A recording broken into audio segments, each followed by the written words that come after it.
우리가 지난번 헌신의 새벽 기간을 통해서 하나님께서 창조하신 세상에 대한 말씀을 나누었습니다. 그리고 그 첫 세상을 보시고 하나님께서 보실 때 심히 좋았다라고 말씀을 하셨습니다. 이처럼 첫 세상 속에는 하나님의 뜻과 하나님의 소망이 고스란히 그 안에 담겨 있었습니다. 이번 1월과 2월에는 회복, 삶의 현장을 하나님 나라로 라는 주제를 가지고 회복에 대한 말씀을 나누고자 합니다. 그런데 우리가 회복이라고 하는 주제를 다룬다고 하는 것은 그 전에 첫 모습을 잃어버렸던 상실이라고 하는 것이 존재했다고 하는 것을 전제로 하는 것입니다. 오늘은 창세기 3장 말씀을 통해서 자아의 회복, 아담아, 내가 어디 있느냐 라는 제목을 가지고 우리에게 일어난 상실과 그리고 회복을 향한 하나님의 부르심에 대해서 우리가 말씀을 함께 나누고자 합니다. 오늘 우리가 읽은 창세기 3장의 말씀은 인간의 타락을 보여줍니다. 하나님께서 창조하셨던 그 온전한 세상 속으로 죄가 들어오게 되었던 것입니다. 그리고 그 죄는 인간을, 세상을 타락케 합니다. 타락시켰다라고 하는 말은 본래의 모습을 상실하게 되었다라는 의미를 가진 말입니다. 하나님께서 창조하실 때 본래의 목적, 본래의 계획, 본래의 소망이 있었지만 그러나 그 첫 세상 속에 담겨 있었던 하나님의 목적과 계획과 소망을 잃어버리게 되었던 사건이 일어난 것입니다. 그것을 바로 타락이라고 이야기를 합니다. 그러면 타락해 했던 이는 누구였느냐? 사탄이었습니다. 사탄이라고 하는 이름은 그 뜻을 보게 되면 고발하다, 공격하다, 대적하다 라는 뜻을 가지고 있습니다. 성경 속의 사탄은 어떤 존재이냐? 하나님을 대적하는 존재입니다. 하나님을 대적하고 하나님의 계획이 이루어지지 못하도록 하나님의 계획을 회방하는 자입니다. 그리고 그는 성도를 고발하는 자입니다.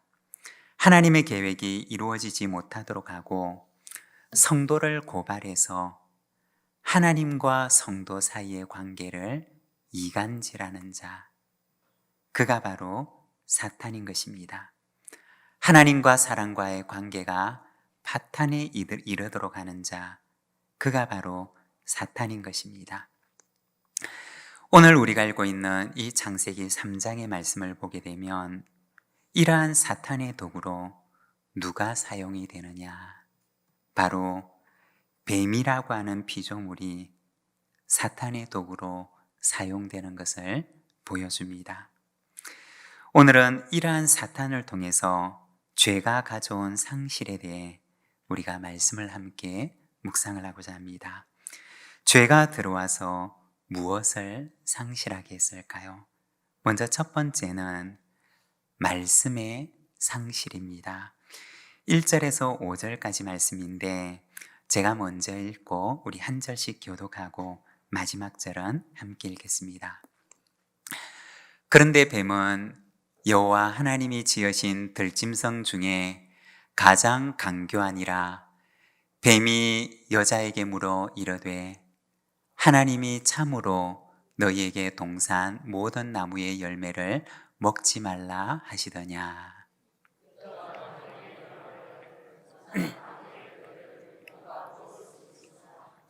동산 중앙에 있는 나무의 열매는 하나님의 말씀에 너희는 먹지도 말고 만지지도 말라 너희가 죽을까 하노라 하셨느니라.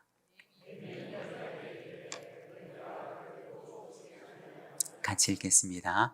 너희가 그것을 먹는 날에는 너희 눈이 밝아져 하나님과 같이 되어 선악을 알 줄을 하나님이 아심이니라. 여기 보면 뱀이 사탄의 도구가 되어서 여자에게 말하는데 여자를 유혹하는 모습을 보여줍니다. 뱀이 여자에게 건네는 말을 보게 되면 하나님이 참으로 너희에게 동산 모든 나무의 열매를 먹지 말라 하시더냐 라고 합니다. 하나님이 정말 너희에게 이 모든 동산의 열매를 먹지 말라고 하시더냐 라고 이야기를 합니다.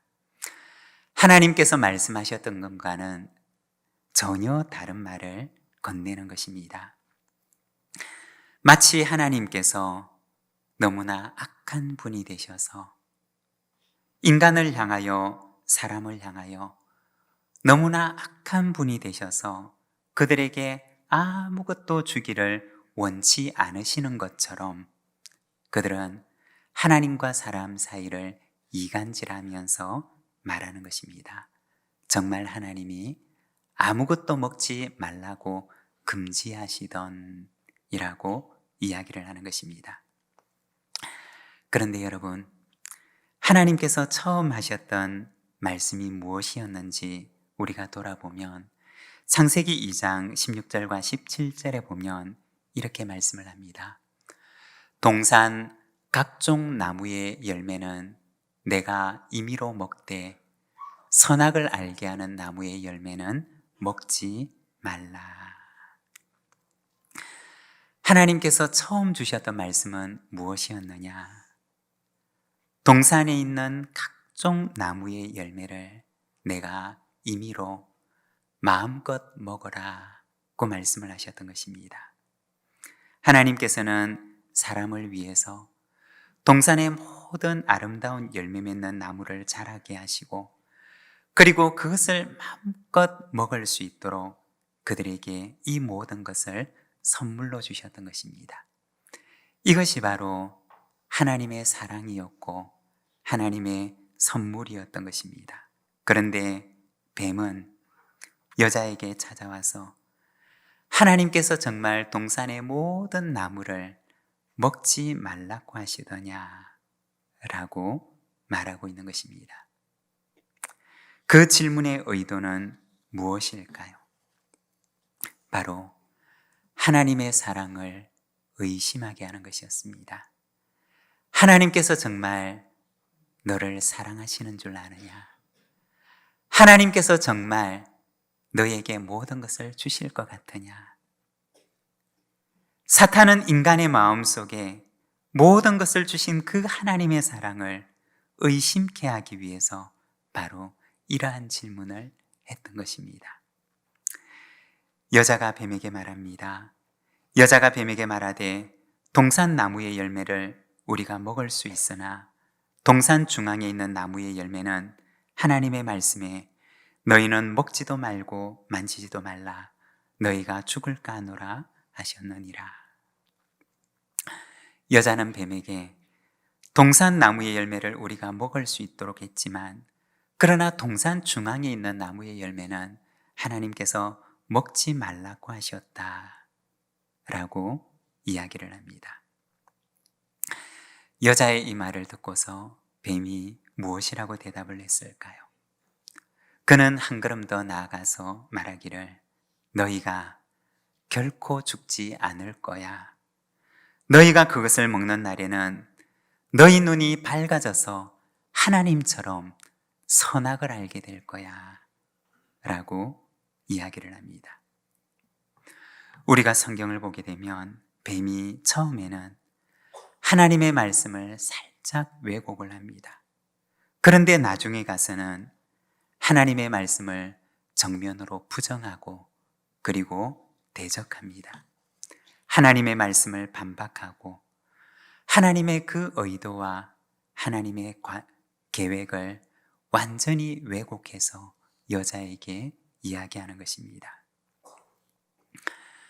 여러분, 여자는 어떻게 했을까요? 뱀의 그 유혹을 받고서 뱀의 그 거짓말에 대해서 하나님의 말씀과는 다른 뱀의 그 말에 대해서 아니야, 하나님께서는 그렇게 말씀하지 않으셨어. 하나님께서는 우리를 너무나 사랑하시고 하나님께서는 이 에덴의 모든 나무의 열매들을 우리에게 선물로 주셨어. 거짓말하지 마. 아니야. 하나님은 선하신 분이시고 하나님은 좋으신 분이시야. 라고 그렇게 이야기를 했을까요? 그렇지 않았습니다. 뱀의 유혹과 뱀의 거짓말에 여자는 넘어가게 됩니다. 6절에 보면 여자가 그 나무를 본즉 먹음직도 하고 보암직도 하고 지혜롭게 할 만큼 탐스럽기도 한 나무인지라 여자가 그 열매를 따먹고 자기와 함께 있는 남편에게도 주매 그도 먹은지라 고 말합니다.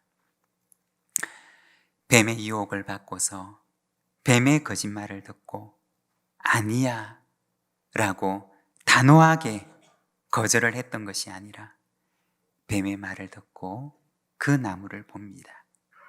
그런데 어떤 일이 일어나게 되었느냐? 정말 뱀이 말한 대로 그 나무가 그렇게 보였던 것입니다. 여러분, 거짓말도 계속 듣다가 보면 그것이 거짓말이 아닌 것처럼 여겨지는 순간이 오게 되는 것입니다. 바로 하와에게 그런 일이 일어났던 것입니다.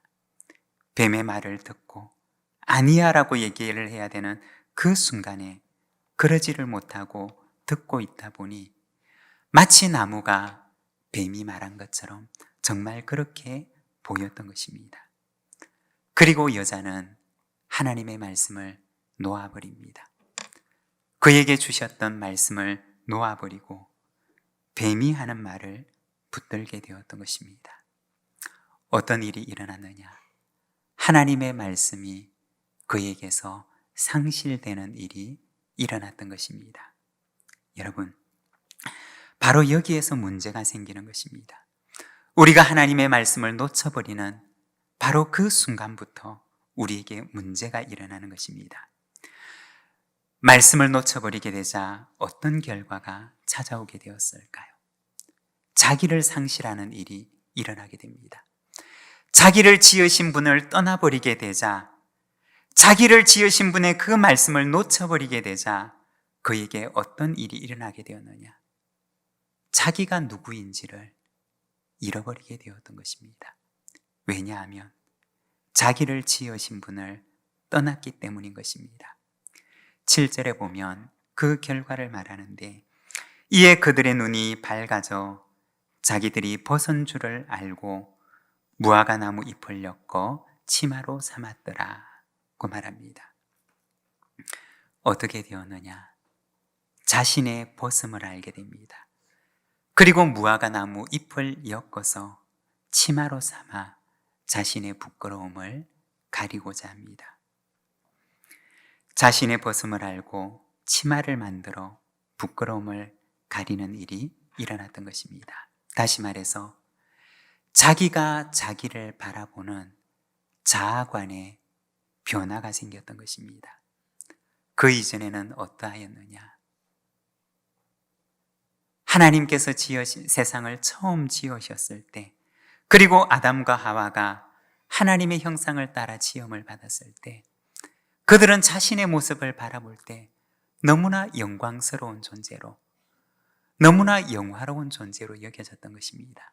왜냐하면 자기 안에 하나님의 형상을 주셨으니 얼마나 기쁘고 감사하고 자기 안에 담겨져 있는 그 하나님의 형상을 보면서 얼마나 기뻐했을까요? 그런데 뱀의 말을 듣고 죄가 자기 안에 들어와 자기 자신을 다시 바라보니 하나님의 형상을 닮은 지극히 아름다운 존재가 아니라 무언가를 감추어야 하고 무언가를 숨겨야 하고 무언가를 가리어야 하는 부끄러운 존재처럼 자기 자신이 그렇게 여겨졌던 것입니다. 여러분, 우리가 생각을 해보면 설사 아담과 하와가 하나님의 말씀을 저버리고 잠시 실수해서 죄를 범했다 하더라도 그러나 자신의 실수를 인정하고 자신의 있는 모습 그대로 하나님께 나아갔더라면 얼마나 좋았을까요? 하나님께서 그를 내쳤을까요? 그렇지 않았을 것입니다. 실수한 모습 있는 그대로 하나님께서 받아주셨을 것입니다. 그런데 죄가 이 두 사람의 마음 가운데 들어오게 되자 자아관을 왜곡시키는데 있는 모습 그대로 하나님께 나아갈 수 있는 존재가 아니라 무언가를 감추어야 하고 숨겨야 하고 또 숨어야 하는 존재로 자기를 바라보게 되었던 것입니다. 하나님을 향해서도 그리했고 서로를 향해서도 그리했던 것입니다. 예전에 많이 불렀던 찬양 가운데 있는 모습 그대로라고 하는 찬양이 있습니다. 아주 오래된 찬양인데 혹시 아시는 분들은, 부르실 수 있는 분들은 같이 한번 불러보고, 혹시 잘 모르시는 분들은 가사를 보면서 이 찬양의 마음으로 같이 한번 참여하겠습니다. 있는 모습 그대로.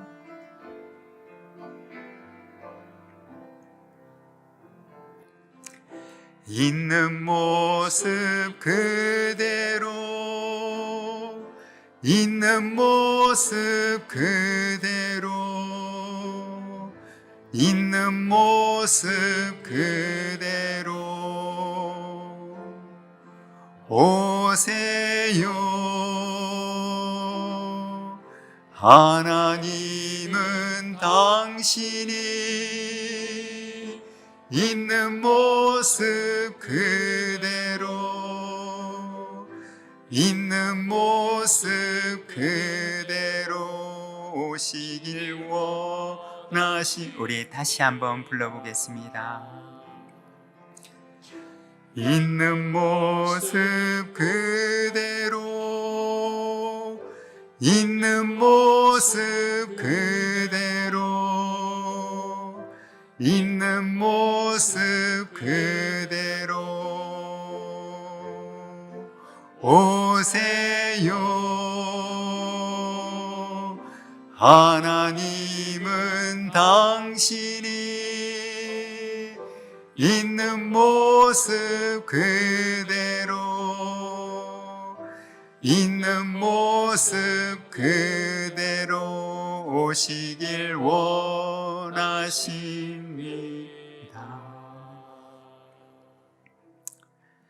여러분, 하나님께서는 지금도 우리가 있는 모습 그대로 하나님께 나오기를 원하십니다. 우리가 때로는 실수하고, 때로는 부족하고, 때로는 실족하고, 때로는 넘어지기도 하지만, 그러나 하나님께서는 우리를 향해서 너는 여전히 사랑스럽고 너는 여전히 아름답단다 라고 말씀하십니다. 그러니 있는 모습 그대로 나에게 나오렴 이라고 말씀하십니다. 여러분, 우리의 모습, 있는 모습 그대로 하나님께 나아갑시다. 우리는 여전히 하나님께 사랑스럽고 하나님께 아름다운 존재입니다.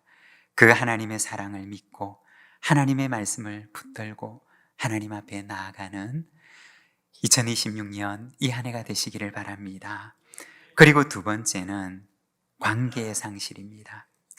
죄가 세상에 들어오게 되자 어떤 일이 일어났느냐? 관계의 상실이 일어나게 됩니다. 8절에서 10절의 말씀을 우리가 같이 한번 봉독하겠습니다. 그들이 그날 바람이 불 때 동산에 거니시는 여호와 하나님의 소리를 듣고 아담과 그의 아내가 여호와 하나님의 낯을 피하여 동산 나무 사이에 숨은지라. 여호와 하나님이 아담을 부르시며 그에게 이르시되 내가 어디 있느냐? 이르되 내가 동산에서 하나님의 소리를 듣고 내가 벗었으므로 두려워하여 숨었나이다. 여기 보면 사탄이 정말 의도했던 것은 무엇일까요? 사탄이 궁극적으로 이루어내려고 했던 것은 무엇일까요? 그것은 관계의 상실이었습니다. 하나님과 하나님의 형상을 닮은 인간의 관계가 단절되고 파탄되고 깨어지도록 만드는 것, 이것이 사탄의 궁극적인 목적이었습니다. 그래서 이 세상에 하나님의 계획이 이루어지지 못하도록 하고 하나님의 계획의 정점인 인간이 생명의 하나님을 떠나서 죽음에 이르도록 하는 것, 그것이 바로 사탄의 궁극적인 목적이었던 것입니다. 하나님의 계획은 생명이었지만 그러나 사탄의 계획은 죽음이었던 것입니다. 여러분, 그러면 지금은 어떠할까요? 지금도 역시 마찬가지입니다. 사탄은 관계의 상실을 목적으로 합니다. 하나님과의 관계가 단절되고 깨어지도록 해서 하나님과의 관계가 상실되도록 하고자 합니다. 그러면 우리는 어떻게 해야 할까요? 하나님과의 관계가 상실되지 않도록 하나님의 처음의 뜻과 계획이 담겨 있는 하나님의 말씀을 가까이 해야 할 것입니다. 그리고 하나님과 만남의 시간을 소중히 여기고 우리를 향한 하나님의 계획이 선하심을 믿고 우리가 나아가야 할 것입니다. 그리고 두 번째는 사탄은 사랑과의 관계에 있어서도 관계가 단절되고 깨어지도록 만들려고 합니다. 그래서 관계의 상실이 일어나도록 합니다. 어떻게 해야 하는 것일까요? 첫 모습으로 돌아가야 하는 것입니다. 우리 9절의 말씀을 함께 읽겠습니다. 여호와 하나님이 아담을 부르시며 그에게 이르시되 내가 어디 있느냐. 하나님께서는 이처럼 상실 속에 있는 사람에게 찾아가셔서 그를 부르십니다. 내가 어디 있느냐? 아담아, 내가 어디 있느냐? 하와야, 내가 어디 있느냐? 내가 있어야 할 자리가 어디 있냐? 라고 물으십니다. 상실 속에 있는 이를 찾아가셔서 그에게 내가 어디 있으며 너가 있어야 할 자리가 어디냐? 라고 물으십니다. 여러분, 하나님께서는 오늘도 우리를 찾아오셔서 우리의 이름을 부르시며 말씀하십니다. 아무개야, 내가 어디 있느냐? 내가 있어야 할 자리가 어디 있냐? 라고 부르시며 우리가 있어야 할 그 자리로 돌아오라고 하나님께서는 초청하십니다. 여러분, 오늘은 자아의 회복, 아담아 내가 어디 있느냐? 라는 하나님의 부르심의 말씀을 우리가 보았습니다. 혹시 우리가 있어야 할 자리를 떠나와 있지 않습니까? 하나님으로부터 사람으로부터 숨어 있지 않습니까? 사탄은 오늘도 우리의 눈과 귀를 왜곡해 해서 우리에게 이러한 상실을 가져오게 하려고 합니다. 하나님의 계획은 생명이지만 사탄의 계획은 죽음입니다. 말씀을 회복하고 관계를 회복하며 하나님의 생명이 우리를 향한 하나님의 계획이 회복되는 이 한 해 저와 여러분이 되시기를 바랍니다. 우리 시간 함께 기도하기를 원하는데, 하나님, 제 안에 하나님의 말씀이 회복되게 하여 주시옵소서. 제가 있어야 하는 그 자리에 있게 하여 주시옵소서. 아담아 내가 어디 있느냐라고 부르신 것처럼 오늘도 내 이름을 부르시며 너가 어디 있느냐, 너가 있어야 할 자리가 어디냐라고 부르시는 그 주님의 음성을 듣고 오늘 내가 하나님께 응답하게 하옵소서. 하나님과의 관계가 회복되고 사람과의 관계가 회복되며 하나님의 계획이, 하나님의 생명이 내 안에 회복되는 이 한 해가 되게 하여 주시옵소서. 하나님 앞에 나아갑니다. 이 한 해가 나에게 회복의 한 해가 되게 하여 주시옵소서. 우리 시간 함께 기도하는 마음으로 주님 앞에 나가겠습니다. 함께 기도하겠습니다.